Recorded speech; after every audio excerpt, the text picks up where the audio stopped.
Culture management style and business systems, ঠিক আছে?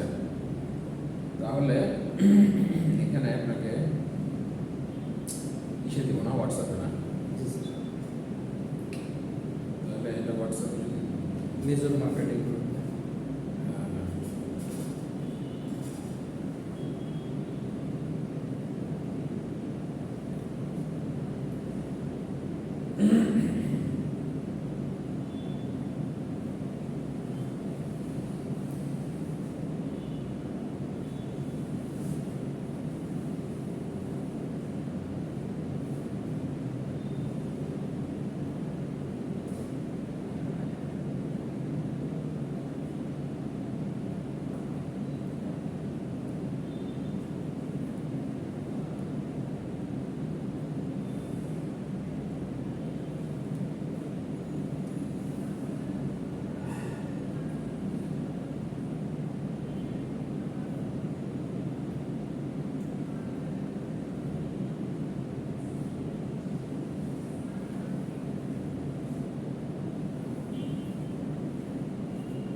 এই যে মার্কেটিং স্প্রিং, হ্যাঁ,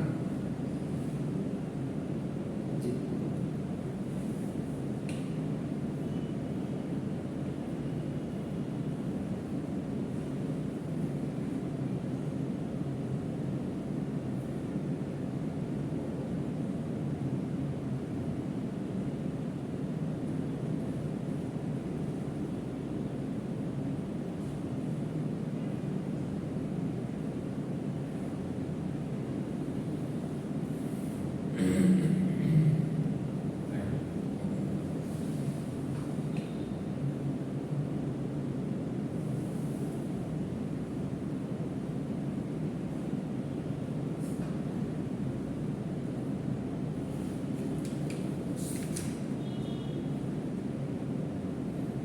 একটু সময় লাগছে।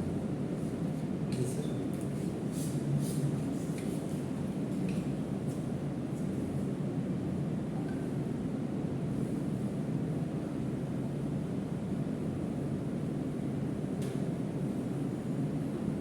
Yes, sir. Couldn't send this message.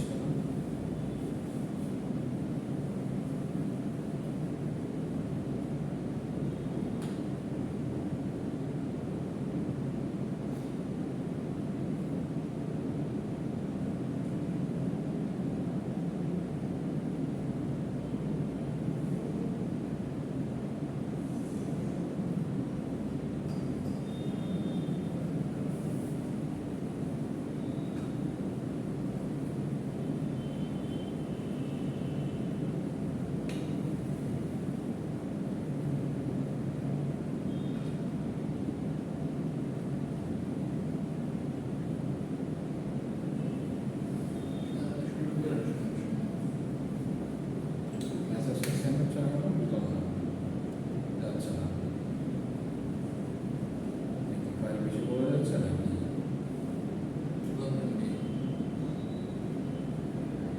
তিন এমবি তো যাবে।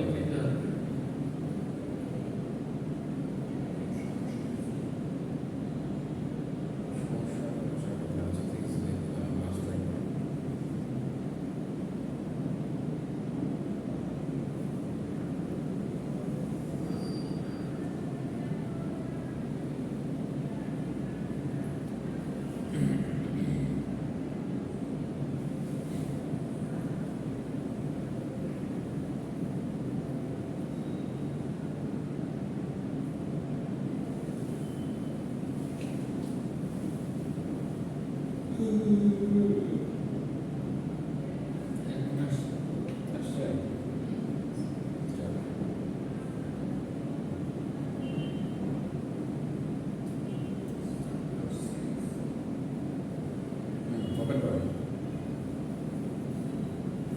6 চলে গেছে না 5 Six. The political environment. হ্যাঁ হ্যাঁ চ্যাপ্টার 6 আসছে। The 5 আসবে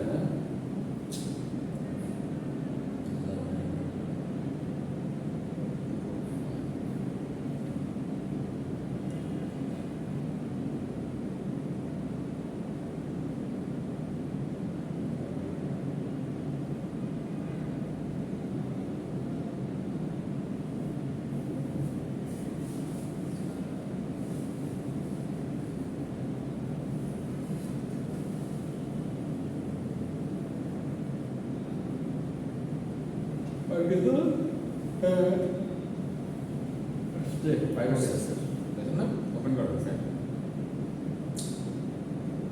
আমরা একটু কালচার নিয়ে আজকে পড়াশোনা করবো ঠিক আছে চলেন দেখি কালচারাল সিস্টেমস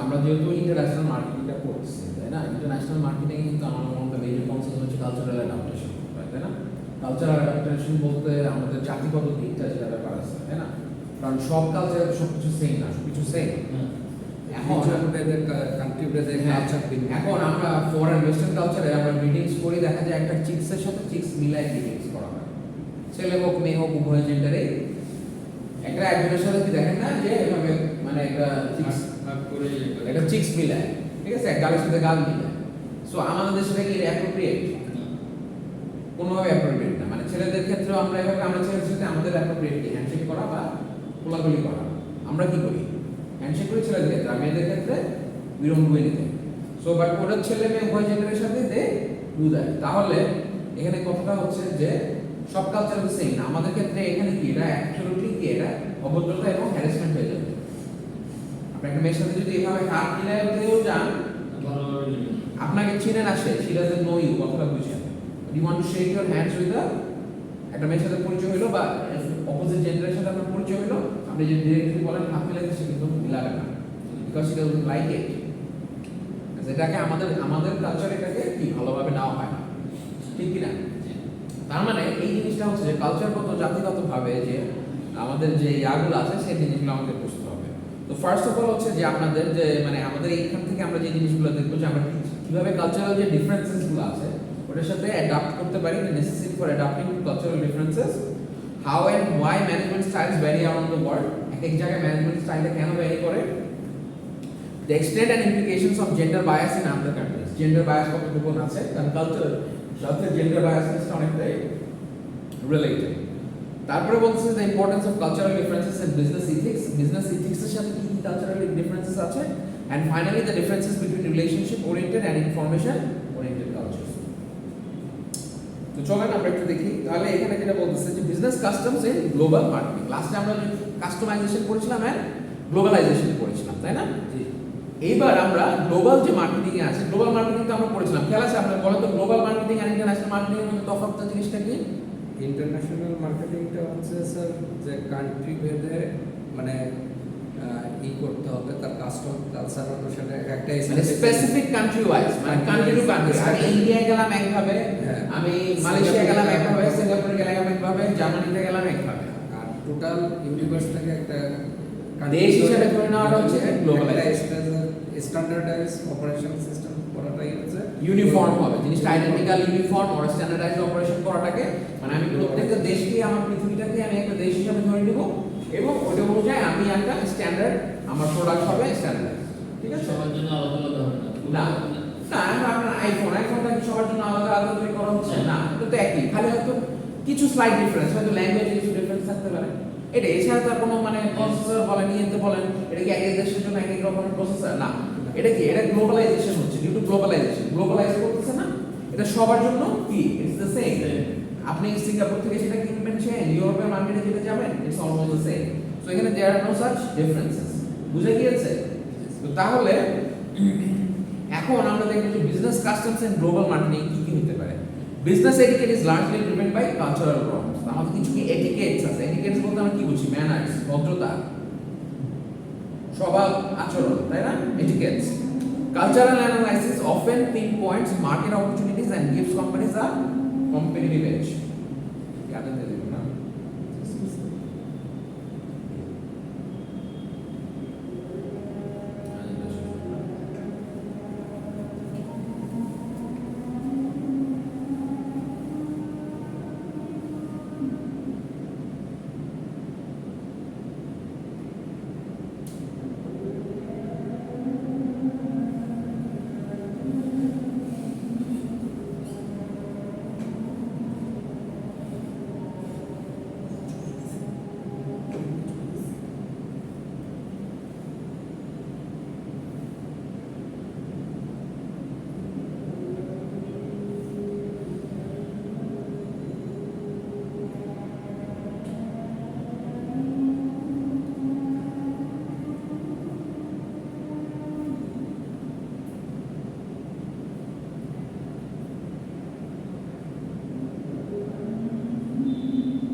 স্যার ক্লাসের লিডগুলো তো সব ইউটিউবে দেওয়া আছে না লেকচারগুলো?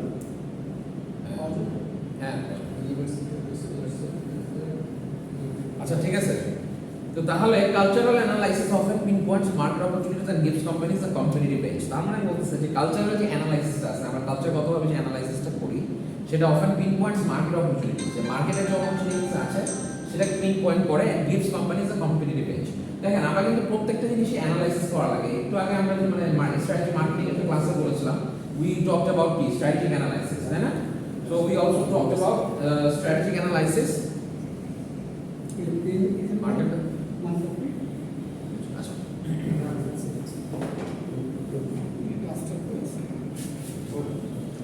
we talked about strategic analysis right so এখানে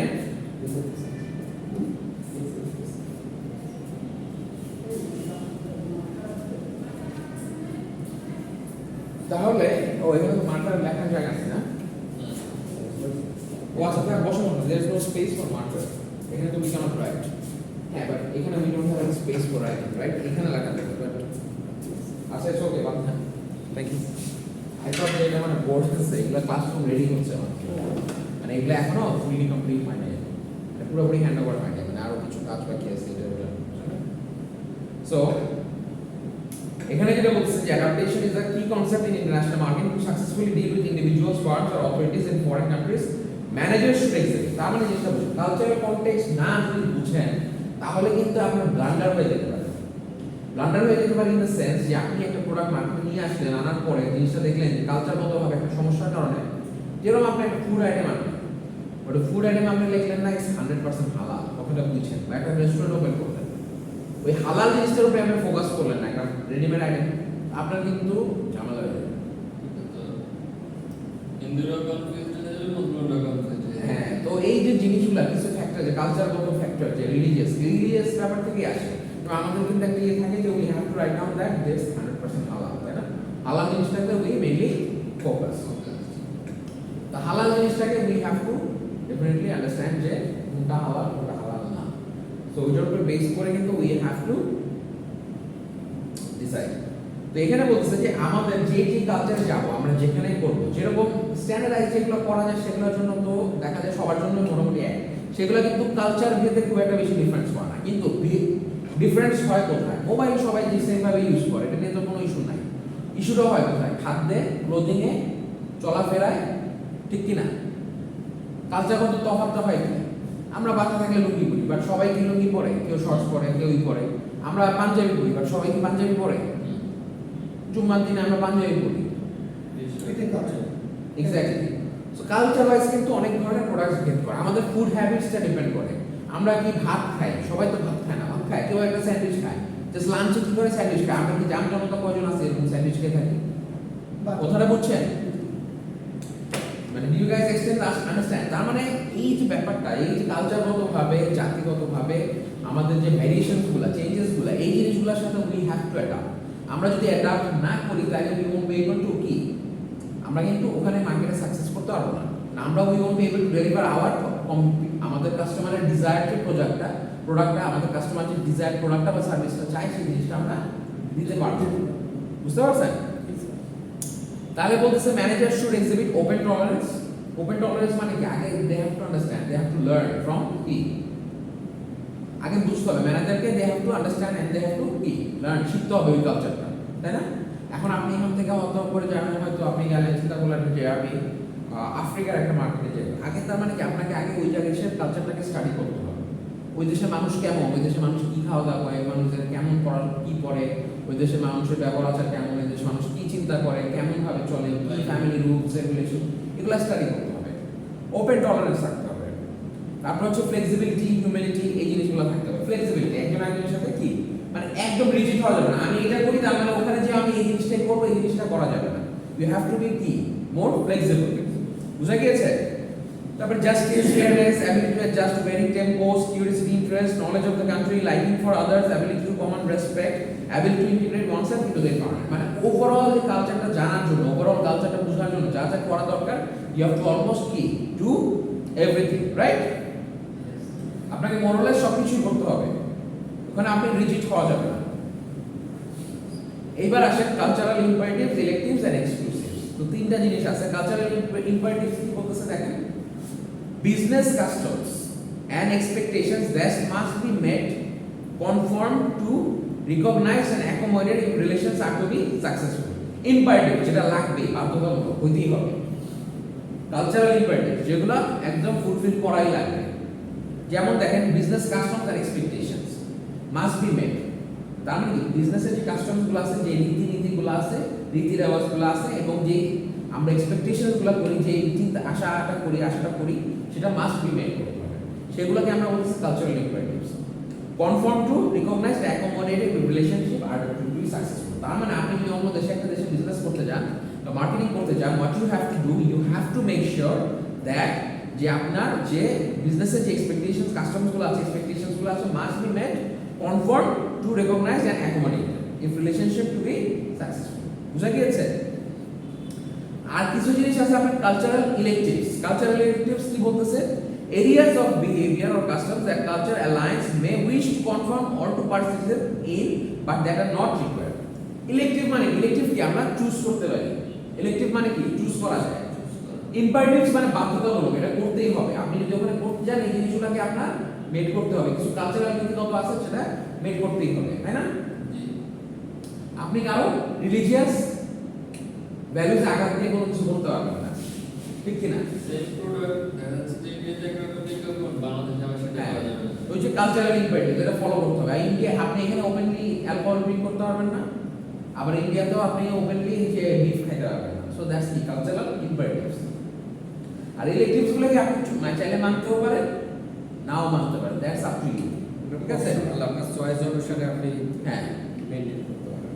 যে কালচারাল এলিয়েন্স আছে, আপনি এখন মানবেন কি মানবেন না, এখন আপনি পয়লা বৈশাখ সেলিব্রেট করবেন কি করবেন না, দ্যাটস আপ টু ইউ, তাই না? এখন পয়লা বৈশাখটা আপনি মানবেন কি মানবেন না সেটা তো আপনার বিষয়। পয়লা বৈশাখে আপনি আপনার এমপ্লয়ীদের নিয়ে হয়তো পয়লা বৈশাখের প্রোগ্রাম অর্গানাইজেশন করবেন কিনা, বা এটা নিয়ে কোনো মার্কেটিং ক্যাম্পেইন চালাবেন কিনা, দ্যাটস আপ টু ইউ। এটা নিয়ে তো আপনাকে কেউ ফোর্স করতে পারবে না। বাংলাদেশ গভর্নমেন্ট কি আপনাকে বলতে পারবে বা এরকম কোনো ম্যান্ডেটরি আছে যে আপনি পয়লা বৈশাখের জন্য আপনাকে আলাদা প্রমোশন থাকতে হবে, প্রোগ্রাম থাকতে হবে, আপনি পয়লা বৈশাখ সেলিব্রেট করতে হবে? এটা তো পারবে না, পারবে? বাধ্য করে না, এটা আমার কালচারাল কথা। আমি করলে করবো, না করলে এটা দ্যাটস আপ টু মি, তাই না? এটা কোনো ফোর্স নাই। কিন্তু আপনার রিলিজিয়াস যে ভ্যালুজ আছে, বিলিফস আছে, সেগুলো তো আপনাকে ইউ হ্যাভ টু মেইনটেইন করতে হবে। এগুলো নিয়ে there is no plea, there is no compromise. Government issue থাকবে সেটা, হ্যাঁ। তো ওই যে কালচারাল যাকে আবার জাতিগতভাবে কালচারালগতভাবে, আর আপনি তো চাইলে শুকরের মাংস সব জায়গায় মানে পিগ রান্না করতে পারবেন না, দ্যাটস নট অ্যালাউড, হালাল না, তাই না? এবার cultural exclusive, customs or behaviours patterns reserve exclusively for the locals and from which the foreigner is barred and must not participate. একদম এক্সক্লুসিভ। একটা আমরা কি ইম্পারেটিভস, ইলেকটিভস এন্ড এক্সক্লুসিভ। এক্সক্লুসিভস হচ্ছে শুধুই আপনার জন্য, অনলি ফর ইউ, মানে এখানে কোনো ফরেনার্স বা অন্য কেউ এখানে they should not participate. Exclusively কালচারালগতভাবে আপনার জন্য। কিছু ব্যাপার থাকে না যে একদম কিছু জাতিগতভাবে যে শুধু আমরা লোকালসরা এই জিনিসটা ফলো করি বা সেলিব্রেট করি, আর বাকিরা এটা কেউ এখানে পার্টিসিপেট করে না। সো দ্যাট ইজ এক্সক্লুসিভ, একদম কি শুধু ওদের জন্য। বুঝা গিয়েছে? নির্ধারিত পিপলদের জন্য, যেটা তারাই করবে, শুধু অন্য কেউ এটাকে পালন করবে না, করবে না। এক্স্যাক্টলি।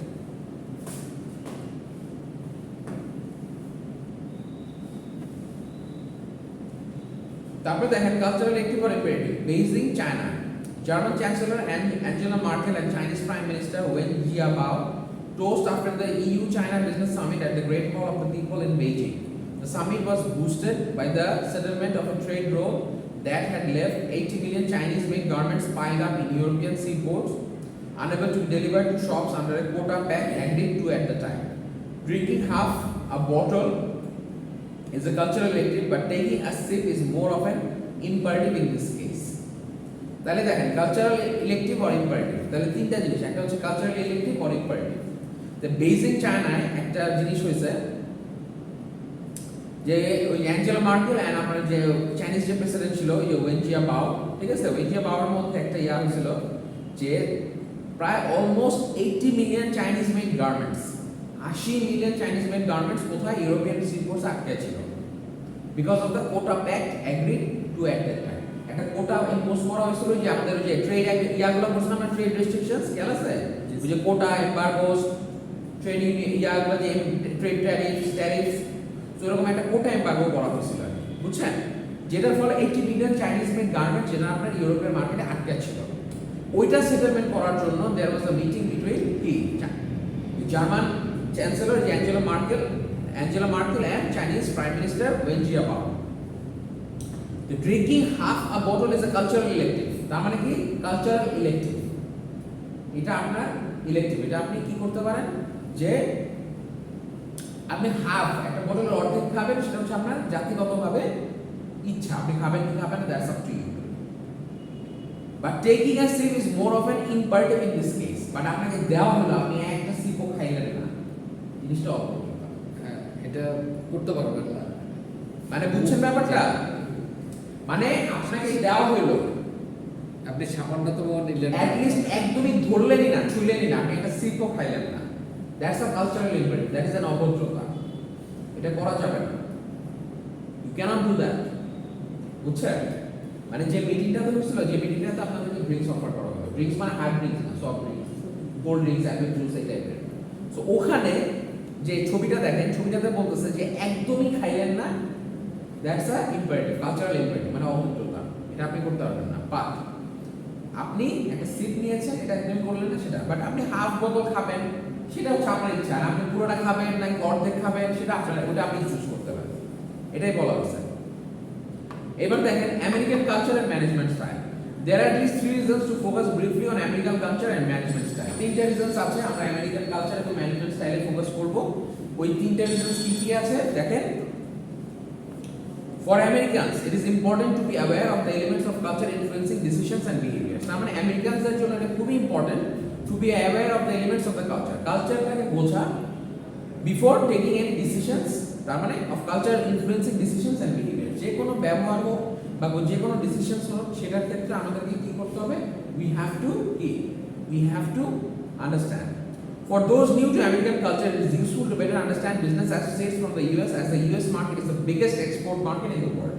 তার মানে যারা আমেরিকান বিজনেস করতে চান বা আমেরিকা বিজনেস করতে যেতে চান, তাদেরকে they have to understand the American culture, because America is one of the biggest exporters in the world. ঠিক আছে, যেহেতু তারা one of the biggest exporters, তো তাদের যে কালচার আছে, তাদের যে রীতিনীতিগুলো আছে, সেগুলোকে we have to understand it. Since the late 1990s, American business culture has been exported around the world.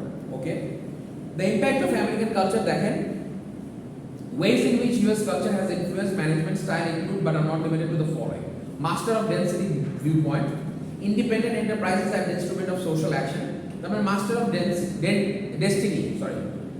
destiny viewpoint, তার মানে আপনারা ওরা যে জিনিসগুলো, ওরা খুবই ডিটারমাইন্ড হয়, তারা যেটা যদি একবার একটা জিনিস গোল হাতে নেয়, they try to achieve that by hook or by crook। দেখেন না ইউএসএ কি সবসময় কিছু গোলস থাকে, মানে একটা ডেস্টিনি, মাস্টার অফ ডেস্টিনি, মানে তারা they always strive to achieve their goals, বুঝতে পেরেছেন, they always look to achieve their goals। একটাই টার্গেট, উপনিবেশিকতা স্থাপন করা, এনি হাউ, যে কোনো অঙ্গরাজ্য তৈরি করা, তাদের দখলে নেওয়া, এটাই হচ্ছে তাদের প্রাইম মোটো। এক্স্যাক্টলি, এটা নিবেই তারা, যেখানে দুর্বলতা সেখানেই তারা। তারপর বলছে independent enterprise as the instrument of social action, personal selection and reward based on merit, তারপরে personal selection and reward based, এগুলো হচ্ছে বিভিন্ন আমেরিকান কালচার যেগুলো ম্যানেজমেন্ট স্টাইলে ফলো করা হয়। Decision based on objective analysis, personal selection কি, and reward based on merit, তার মানে আমরা যে পার্সোনাল সিলেকশন করতেছি যে পার্সনটা, and reward based on merit সাধারণত। তারপর decisions based on objective analysis, তার মানে আমাদের যে ডিসিশনসটা হয় বেসড অন কিসের উপরে হয়, অবজেক্টিভ অ্যানালাইসিসের উপরে, একটা অবজেক্টিভের উপরে অ্যানালাইসিস করে উই আর ডিসিশন নেওয়া হয়। Wide sharing in decision making, তারপরে ডিসিশন নেওয়ার ক্ষেত্রে দেখা যায় আলাপ আলোচনা করে, ডিসকাশন করে, সবার সাথে আলাপ আলোচনা করে একটা সিদ্ধান্তে উপনীত হয় বা পৌঁছানো হয়। Never ending Quest for improvement, যে অলওয়েজ ট্রাই টু ইমপ্রুভ, আপনি সবসময় ইমপ্রুভ করার চেষ্টা করতেছেন, মানে অলওয়েজ ট্রাইং টু ইমপ্রুভ, যে ভালো করছেন মানে you are your own limit, মানে আপনি একটা ভালো করছেন, এটার পরে ইউ আর ট্রাইং মোর। আমরা সাধারণত বিজনেসের ক্ষেত্রে যেটা বলি নেভার গিভ আপ। হ্যাঁ, কিভাবে একটা জিনিস হচ্ছে হারবেন না, আর ইমপ্রুভ করা মানে প্রত্যেক কন্টিনিউয়াস ইমপ্রুভমেন্ট। আর ওদেরটা হচ্ছে যে কন্টিনিউয়াস ইমপ্রুভমেন্ট হলে বেনিফিট মানে অলওয়েজ ট্রাই টু ডেভেলপ, মানে ইটস নট যে আমরা একটা হইলো এটা নিয়ে আজীবন 10 বছর চালাই দিলাম এরকম এরকম না, এটা অলওয়েজ ইনোভেশন আনতে হবে, নতুন নতুন আনতে হবে, ডেভেলপ করতে হবে। কম্পিটিশন প্রোডিউসেস এফিশিয়েন্সি, তার মানে আপনি যদি কম্পিটিশন থাকে তাহলে মার্কেটে যখন একটা একজনের সাথে কম্পিট করবে তখন দেখা যাবে অটোমেটিক্যালি আপনার প্রোডাক্টটা ডেভেলপ করবে, এফিশিয়েন্ট হয়ে যাবে। বুঝতে পারছেন? এবার আসেন যেটা বলতেছে differences in management styles around the world. সারা বিশ্বের মধ্যে কি কি ম্যানেজমেন্ট স্টাইলস এর মধ্যে কি কি ডিফারেন্সেস গুলো আছে চলেন আমরা একটু দেখি। অথরিটি এন্ড ডিসিশন মেকিং, তাহলে এখানে বলছে আপনার অথরিটি এন্ড ডিসিশন মেকিং এর ক্ষেত্রে in high country subordinates are not like to contradict bosses but in low power difference যেগুলোকে বলছে কান্ট্রিজ দে অফেন, তার মানে যেখানে কি পাওয়ার ডিফারেন্স অনেক বেশি থাকে, মানে বস চাইলে যা ইচ্ছা তাই করতে পারবে।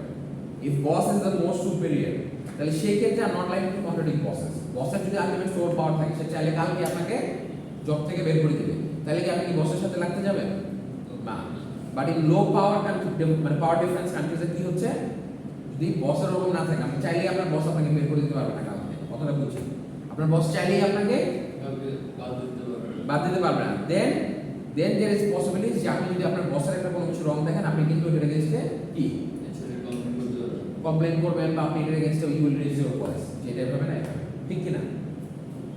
Three typical patterns exist: top level management decisions, decentralized decisions and committee or group decisions। তার মানে এটা টপ লেভেল থেকে যেটা হয় একদম সর্বোচ্চ আপনার সিও টিও লেভেল থেকে যেটা হয় সিও, তারপর আপনার ডিরেক্টরস এই লেভেল যারা একটা টপ লেভেল ডিসিশন মেকিং হয়, তাই না। আরেকটা হয় আপনার সেন্ট্রাল ডিসেন্ট্রালাইজড ডিসিশনস, ঠিক কি না। ডিসেন্ট্রালাইজড ডিসিশনসে কি হয়, ডিসেন্ট্রালাইজড ডিসিশনস আপনার যেটা হয় সেটা হচ্ছে যে আপনার সিদ্ধান্ত যে হেড থেকে নেবে তা না, ইনস্ট্যান্ট সিদ্ধান্ত উপর ডিপেন্ড করে সাব কমিটি থেকে সিদ্ধান্ত নিতে পারে। ডিসেন্ট্রালাইজ মানে আমি ডিপার্টমেন্ট ওয়াইজ করে দিলাম বা আমার মানে আমার টিম ওয়াইজ করে দিলাম, ডিসেন্ট্রালাইজ করে দিলাম। ধরেন আপনার একটা ব্যাংকে একটা আছে, যদি একটা আছে সেন্ট্রাল হেড অফিস থেকে সব ডিসিশন হয়, that is what is our top level of management decision. আর আমি ব্রাঞ্চ ভিত্তিক করে দিলাম যে ঠিক আছে গুলশান ব্রাঞ্চের ম্যানেজার গুলশান ডিসিশন নেবে, ব্রাঞ্চ ভিত্তিকটাই হচ্ছে ডিসেন্ট্রালাইজড আর কেন্দ্রীয় ভাবে যেটা আসতেছে যে হেড অফিস থেকে যেটা হচ্ছে হেড অফিস থেকে সব ডিসিশন মেকিং হয় হেড অফিস থেকে, ব্রাঞ্চের কোনো ইয়া নেই, ইখতিয়ার নাই, হেড অফিস যা বলে দিবে সেটাই। যেমন মনে করেন বললি এটা হেড অফিস থেকে সিদ্ধান্ত আসবে, এটা চাইলে ব্রাঞ্চ থেকে আসবে, এখানে একটা লোন দিবে, এটা চাইলে লোকাল ডিসেন্ট্রালাইজ করে দিলেন যে ব্রাঞ্চ ভিত্তিক, ব্রাঞ্চের ম্যানেজার সেটা ডিসিশন নিতে পারবে বা ব্রাঞ্চের মানুষের। আবার ব্রাঞ্চের থেকে আবার ব্রাঞ্চের মধ্যে যে বিভিন্ন ডিপার্টমেন্ট আছে ডিপার্টমেন্ট ওয়াইজ আপনি ডিসিশন, ওটা হচ্ছে যে কমিটি অর গ্রুপ ডিসিশনস, যে আপনি একটা কমিটি অর গ্রুপ ডিসিশনস করে দিলেন। বুঝতে পারছেন? আচ্ছা, তো তারপরে top level management decision making is generally found in situations in which family or close ownership gives absolute control to owners। তার মানে top level decision making is generally found in situation in which family or close ownership gives absolute control to owners। তার মানে কি হলো, top level management decision কখন হয়, যখন দেখা যায় ফ্যামিলি মেম্বার্স বা যারা top level এ থাকে তারাই তো হয় সাধারণত, চেয়ারম্যান সিও, তাই না, তারাই সাধারণত ফ্যামিলি মেম্বার্সরাই হয়, কারণ তারা চায় যে to keep the control of the কি কোম্পানি। তাহলে owners and businesses are small enough to allow such centralized decision making। Business যখন অনেক বড় হয়ে যায়, আপনার ধরেন আপনার সিঙ্গাপুরে একটা অফিস আছে, মানে ব্রাঞ্চ অফিস আছে, মালয়েশিয়াতে ব্রাঞ্চ অফিস আছে, চায়নায় আছে, থাইল্যান্ডে আছে, তখন কি সেন্ট্রালাইজড ডিসিশন মেকিং করা এত সহজ? যেমন আমরা একটা एग्जांपल আর বাংলাদেশ সিদ্ধান্ত নিতে এখানে country manager exactly country manager Yamaha, যেখানে কান্ট্রি ম্যানেজার যেটা সিদ্ধান্ত নিতেছে, কি কথা বলেন ইয়ামাহা, হ্যাঁ কান্ট্রি ম্যানেজার যেটা সিদ্ধান্ত নিতেছে সেটা কিন্তু ফলো করা হচ্ছে, ঠিক না। এখানে একজন কান্ট্রি ম্যানেজার আছে, হ্যাঁ বাংলাদেশের ক্ষেত্রে উনি সব কিছু ডিসিশন করে থাকে, কিভাবে ট্যাক্সেস হবে। Exactly, so country manager makes all the decisions, তাই না, কান্ট্রি ম্যানেজারের উপরে ভিত্তি করে এই জিনিসগুলো করা হয়। তারপরে যেটা বলতেছে যে আচ্ছা এবার আসলে ডিফারেন্সের ইয়াতে যদি আমরা ডিসেন্ট্রালাইজড ডিসিশন মেকিং, ডিসেন্ট্রালাইজড এটা একটা সেন্ট্রালাইজড আমরা দেখলাম, এবার আসলে আমরা কিছু decentralised. Decentralized decision making allows executives at different levels of management to exercise authority over their own functions। তাই যদি কান্ট্রি ভিত্তিক হয়, এরিয়া ভিত্তিক হয়, যে ডিসেন্ট্রালাইজড, আমি গুলশান ব্রাঞ্চের ডিসিশন সব গুলশান ব্রাঞ্চ নিবে, ধানমন্ডি ব্রাঞ্চের ডিসিশন সব ধানমন্ডি নিবে, উত্তরা ব্রাঞ্চের ডিসিশন সব উত্তরা নিবে, বনানী ব্রাঞ্চের ডিসিশন বনানী নিবে। বুঝতে পারছেন ব্যাপারটা? এরকম তো ডিসেন্ট্রালাইজ করে দিলাম। আমি ওই যে আমার হেড অফিস যা বলবে, ওই হেড অফিস আছে, হেড অফিস থেকে সব হবে, ব্যাপারটা তা না। বা এই যেটা বললেন কান্ট্রি ভিত্তিক, ঠিক আছে এরকম। So committee decision making is by group or consensus. Committees may operate on a centralized or decentralized basis, but the concept of committee management implies something quite different from the individualized functioning of the top management and decentralized decision making arrangement. আরেকটা হতে পারে committee decision making is by group or consensus. একটা committee form করে দেওয়া হয় না, বিশেষ কারণে তদন্ত কমিটি, অমুক কমিটি, তমুক কমিটি, একটা কমিটি ফর্ম করা হয় একটা টাস্কের জন্য। তো ওইটা সাধারণত হয় আপনার কি হয়, সাধারণত may operate on a centralized or decentralized basis, দুই ভাবেই হতে পারে। সেন্ট্রালাইজড ভাবেও রান করতে পারে, আবার ডিসেন্ট্রালাইজড ভাবেও সেটা রান করতে পারে। তদন্ত কমিটি একদম করে দেন ইন্ডিপেন্ডেন্ট, এদেরকে কেউ হস্তক্ষেপ করতে পারবে না, এরা এদের মধ্যে করে একটা তদন্তের রিপোর্ট দিবে।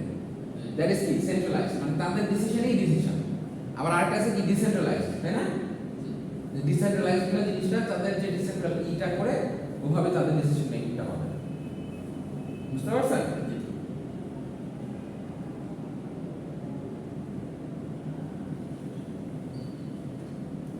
But the concept of committee management implies something quite different from the individual functioning of the top management and decentralized decision-making arrangements. ঠিক আছে, তাহলে তারপরে দেখা differences in management styles around the world.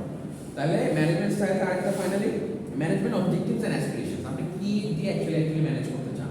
Decentralisation decentralisation আপনার কি, এটা তো আপনার ম্যানেজারিয়াল জন্য, তাই না?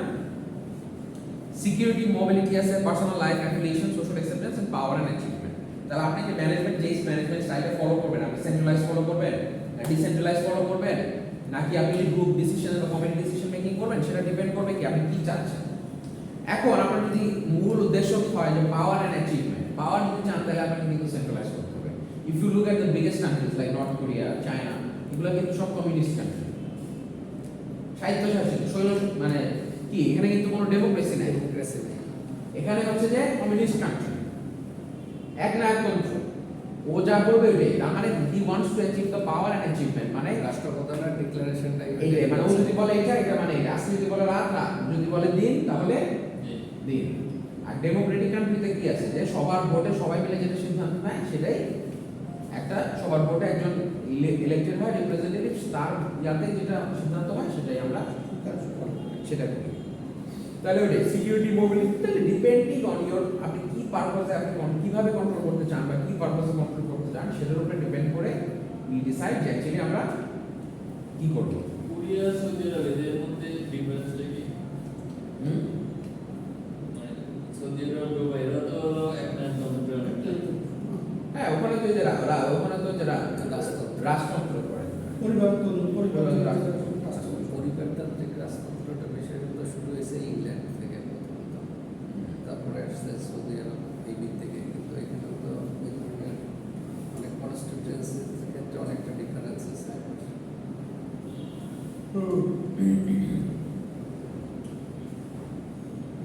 তাহলে দেখেন কোন differences in management styles around the world. তাহলে দেখেন personal security and job mobility relate directly to কি বেসিক হিউম্যান মোটিভেশন।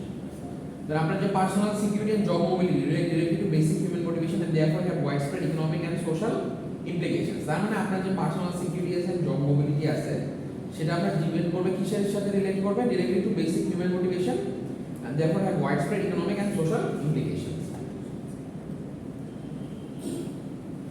তারপর বলছি for many individuals a good personal or family life takes priority over profit, security or any other গোল।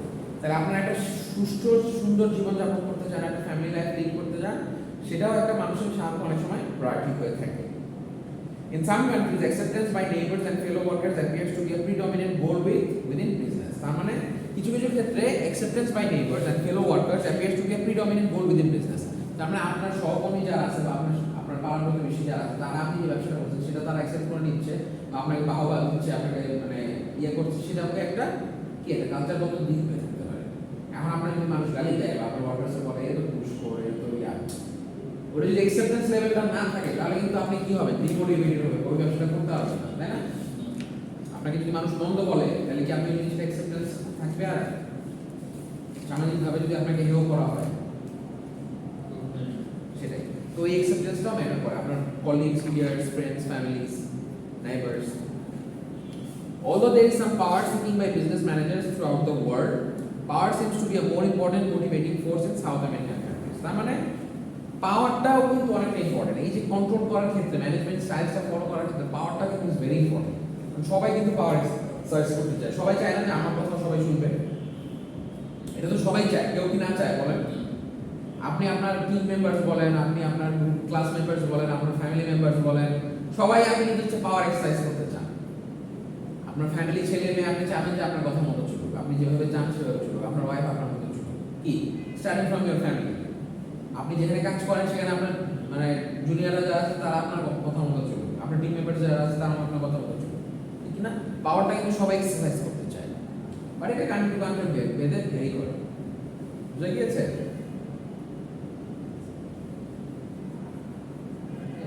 তারপরে দেখেন 15 নম্বর স্লাইডটা দেখেন, আমরা 15 নম্বর স্লাইডটা পড়ে কমিউনিকেশন স্টাইলসগুলো দেখে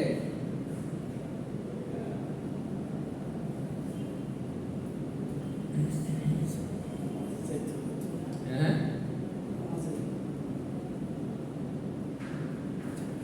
আচ্ছা এটা শেষ করে দিই।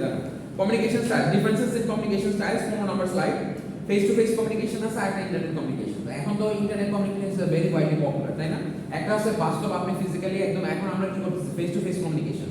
আর আমরা ইন্টারনেটে যেটা করি, ইন্টারনেটে আমাদের কমিউনিকেশন হয় যখন অনলাইন ক্লাসে আমরা এক্সাম দিচ্ছি, that's what is our internet communication, তাই না? Two forms of major communication, তাই না?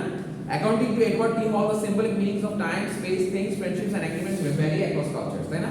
তো আমরা অনলাইনে এখন কিন্তু আমরা অনেক কিছু কন্টাক্ট করতেছি পার্সোনাল ফেস টু ফেস ভাবে, তাই না?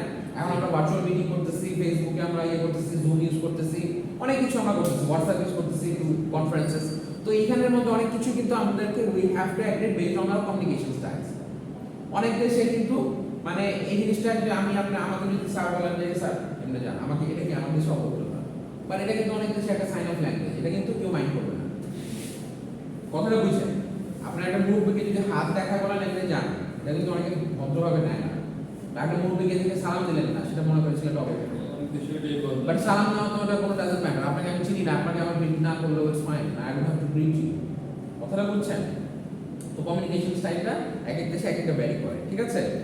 All places even cultures along a high context, low context phenomena. কিছু কন্টেক্সট হাই কন্টেক্সট কালচার আছে, কিছু লো কন্টেক্সট আছে, যেখানে মানুষ অতটা বদার না, কে কি করলো না করলো, ওগুলো হচ্ছে low context culture. High context কালচারে কিন্তু খুব কনসার্ন যে ওখানে আপনি কি করতেছেন না করতেছেন, আপনার attitudes behaviours are very important.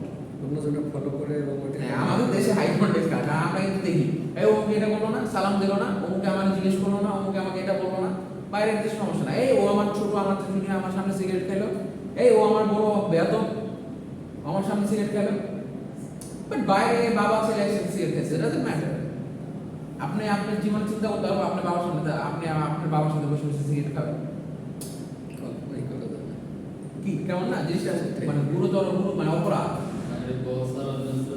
হ্যাঁ, সবাই একসাথে, আপনার বাবার সাথে সামনে খাচ্ছে, ইটস ফাইন। মানে ওয়ান্স ইউ আর 18, মানে they do follow the rules. মানে if you are 18 you can have cigar, মানে you can smoke, no worries. মানে বুঝছেন ব্যাপারটা? বাট আমাদের দেশে কি এটা এরকম? আপনার 50 বছর হয়ে গেল, তো আপনার বাবার যদি 70 বছর হয়, আপনার বাবার সামনে গেলে তারা সিগারেট খেতে পারবেন না, খাবেন না। এটা আমাদের দেশের কালচার। কালচার তো এই হাই কন্টেক্সট কালচার, ওটা করলো না, এই আমাদের সালাম দিল না, অভদ্র ছেলেটা, বেয়াদব,